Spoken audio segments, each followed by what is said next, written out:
Back America, I'm Hugh Hewitt in Southern California, out in Studio West, which is on fire. I'm joined by Matt Continetti. He is with American Enterprise Institute, the Commentary Podcast, a Washington Free Beacon columnist as well.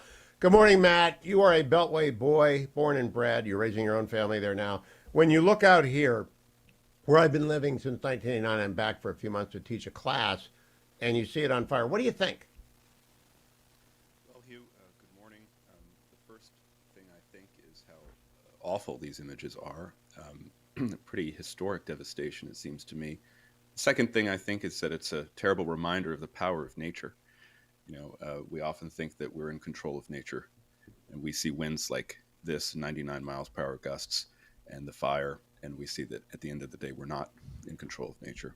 And the third thing I think is we have to take a look, once the fire is combated and abated, at what had led to this devastation beyond that awesome power of nature. And I do think we're picking up signs already of just epic mismanagement by the California and Los Angeles governments, whether that is in forest management, which sometimes leads to the spread of these fires, or now with the news that there is no water available to the firefighters in the Palisades. What is going on with water? Of course, always a big issue in California and in Los Angeles. So a lot of reactions now, but my first reaction, of course, is emotional and for the families affected. Now, there are going to be thousands of structures gone, maybe thousands of homes, certainly hundreds of homes. I haven't heard of any fatalities yet, but I'll keep watching. I want to read to you my friend, Ambassador Rick Grinnell. I don't know if you know him or not. Lives in Redondo Beach half of the year, and writes, the national media hasn't even mentioned that Karen Bass is in Africa. She's the mayor of Los Angeles. While our city is literally burning to the ground, Dr. Pat Soon-Chlong is trying to protect her. He hired an East Coast Republican to write for the op-ed page. He thinks that is enough to fix the LA Times, but it is woke newspaper that has given people like Karen Bass the aid and comfort they need to ignore the common sense water and forest policies. That's sort of the leading edge of the aftermath. And the fire's still, we're not going to be done for 24 hours, given what the weather report is out here, Matt. But I think you're going to see a lot more of this throughout the day. In fact, let me play for you. This is Rick Caruso, who lost to Karen Bass in the mayoral race in the last cycle, cut number 19. Honest, we've got a mayor that's out of the country, and we've got a city that's burning, and there's no resources to put out fires. So if you look at your pictures, you don't see the firefighters there because there's nothing they can do. And it looks like we're in a third world country here. Mm-hmm. And we've got a lot of tough questions that we need to ask the mayor and the city council and our representatives and the county representatives. Why didn't you work to mitigate this? What was your brush mitigation program? I heard you earlier talking about it's been dry because there hasn't been rain. That's not the biggest problem here. The brush up in these hills that are controlled by the city and the county, I would bet you that they haven't been handled, mitigated, pruned, removed for probably 30 or 40 years. This was a disaster waiting to happen. All right, so Matt, this is going to go on all day because it is a failure of infrastructure as well as Mother Nature has been particularly grim this morning with wind gusts up to 90 miles per hour in Orange County. We're not on fire in Orange County, but boy, LA is. Yeah. And, what Rick Caruso was talking about with the brush management, we have to remember that this is often the consequence of green policies in the environmental lobby that say that don't touch the brush, don't touch the forests. And what that does lead to are incredible fires and this quick spread of fires like we are seeing right now. One other point about this, Hugh, you're right, I'm not a Californian other than a frequent visitor and just a lover of California's scenery and culture. But tragedies like this, disasters like this, often have unpredictable political consequences too. And when you think about some of the political effects of Hurricane Katrina in New Orleans in 2005, which led to kind of the breaking of the Democratic monopoly in Louisiana, I wonder whether something of this magnitude might not have a similar effect. We're already seeing California's politics take a different turn than what we're used to, especially at the local level. and the reaction to the soft on crime policies of the previous LA prosecutor, as you like to say.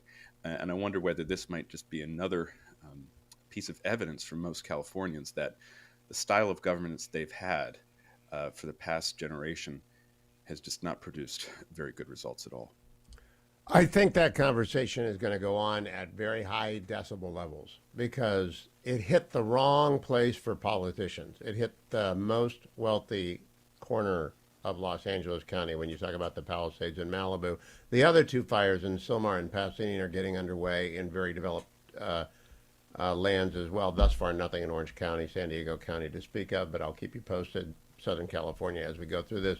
Matt, you weren't on the commentary podcast yesterday. They were talking about the changes that have been made at Meta. I'm going to have Joel Kaplan on, who is the new head of international affairs for Meta, replacing Nick Clegg this week.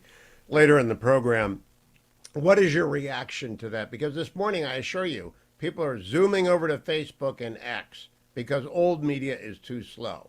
They are looking on Xbook and on X and Meta to find out if their house is burned down or their friend's house is burned down. What do you think of Zuckerberg's policy announcement yesterday?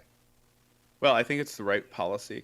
I think that it's part of a general cultural thaw, an American glasnost, if you will, that has settled in this country since the election.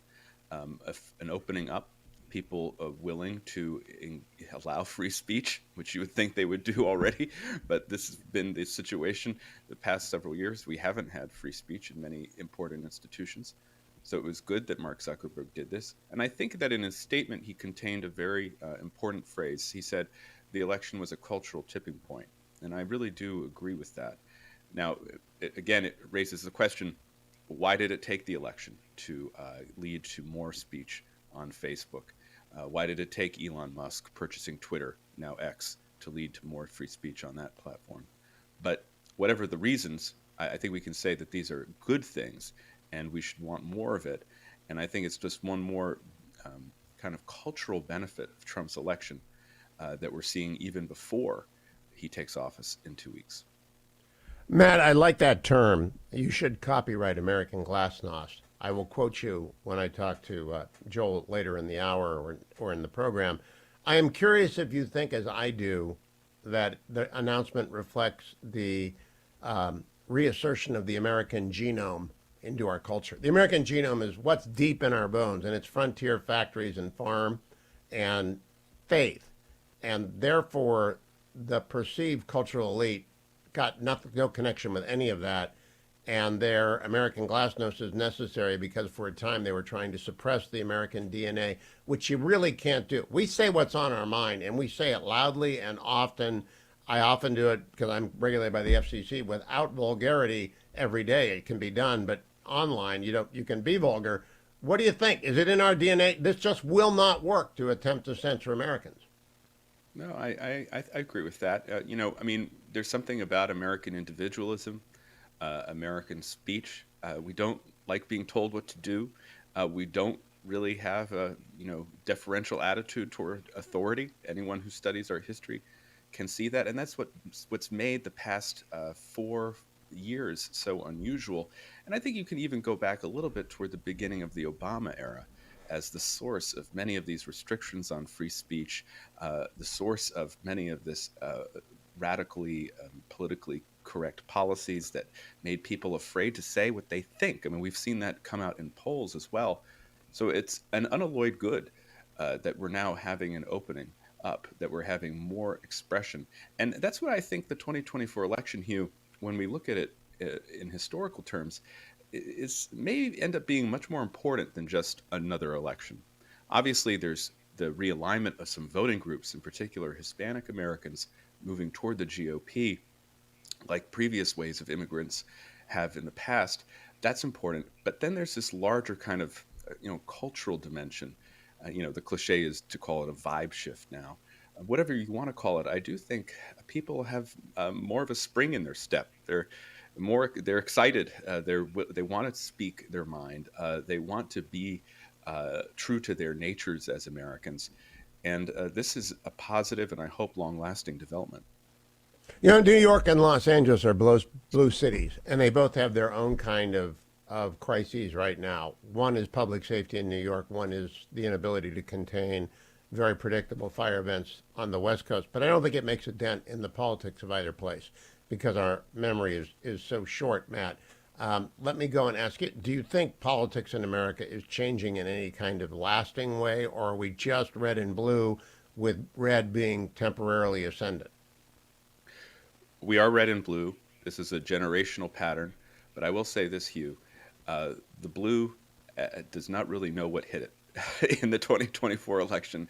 And when you look at a lot of Democrats and a lot of liberals right now, they have still not come to terms with the fact that their cultural views are far out of step with most Americans. And until they align their cultural views with the cultural sentiments of the majority of this country, I think the Democrats, no matter where they are, liberal Democrats, will be in electoral trouble. Matt, I'm going to hold you to the break so I can play it next hour, but I want to give you a homework assignment while we set up the break. I'm finishing a column for Fox News that will run tomorrow that talks about the rhetorical agenda for Donald Trump. His legislative agenda is known and being debated right now between one bill and two bill or three bills, et cetera. But the rhetorical agenda, he's got 5 events coming up. The 250th anniversary of Lexington and Concord, which is in April, the 250th anniversary of our Declaration of Independence. He's got the World Cup coming to the United States in 2026. He has the 25th anniversary of 9/11 coming up next year, which will be one of the most somber anniversaries I've gone through. And then he will welcome the world to Los Angeles in 2028. My question, and we can get started, and I'll tell you when we go to break, do you think he is at all prepared? Do you think they have rhetoricians that are going to seize this opportunity to kind of redefine America in the new century? Oh, I do think he has the resources available. I mean, his speechwriter, Vince Haley, who will be in charge of domestic policy in the second administration, is a very talented wordsmith. Stephen Miller, of course, got his start as a speechwriter as well. Donald Trump has forged a new means of communication that clearly connects with millions of people.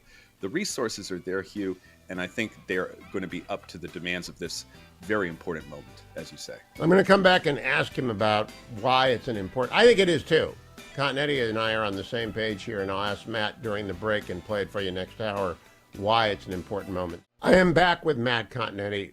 We're picking up, Matt, where I had teed it up with these 5 moments, these anniversaries that are coming up, and what rhetorical points Trump can make. Because if we are indeed at a rebuke of the far left, if that's what's happened, it should be articulated and packaged the right way. What would you advise his speechwriting staff, or have he hired McConnell and Scully or any of the other shops in D.C., which are really great wordsmiths? What themes do you think they ought to hit? I have my own set, but what do you think?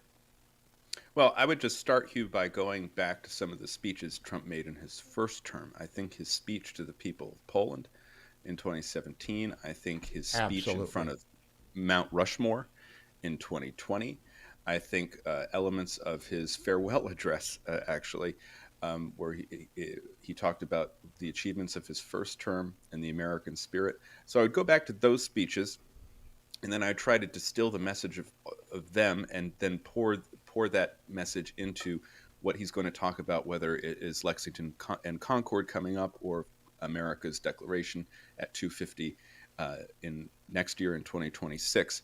And what I think, the message of Donald Trump's most important speeches is America is a nation. A nation has borders, but a nation also has a certain spirit. And the American spirit is energetic, can-do, individualistic, and always reaching for the stars. And I expect him to voice similar themes in his speeches in the coming 4 years. If I were king of the forest, I would get us away from the American century and talk about the American millennium, that we are not going anywhere and we are not going to be usurped. I don't know that he'll do anything that way, but I do believe that all this stuff about Greenland, the Panama Canal, Canada, the Gulf of America, these are all Trump's initial salvos in the American millennium is on us, not the American century ending. Last word to you, Matt. Do you think he's trying to evidence that kind of a mindset? I think you're beginning to see some of it when President-elect Trump talks about America's golden age. He mentioned that again at his press conference yesterday in Florida, and I think it will be the theme of his second inaugural address, that after 2024, America will enter a golden age of economic development, creativity, and it seems clear from listening to Donald Trump, territorial expansion as well. Do you believe him when he tells me that the Navy is going to grow and back to what it was? Because I really did spend most of my interview on Monday talking about the Navy with him. It was a great interview, and I hope he does go and continue to expand the Navy like he pledged to, Hugh. We're beginning to see some signs that the Senate Republicans do want to plus up defense. And that's necessary, especially in a world where, even as we go into this American golden age, there are still real threats, whether it's China, Russia, or Iran. So we need a strong military, and in order to deter those threats, and in order to avoid wars, avoid having to use the military, you avoid it by having an extremely well-funded and extremely qualitatively, technologically adept military force. Ships, submarines, submersibles, satellites, and cyber. We need all those things and a lot of them. Matt Continetti, always good to talk with you. I look forward to talking to you in the afternoon at a really civilized hour beginning next week when I move to the afternoon drive and the noontime drive out west. Don't go anywhere, America. I'll be right back.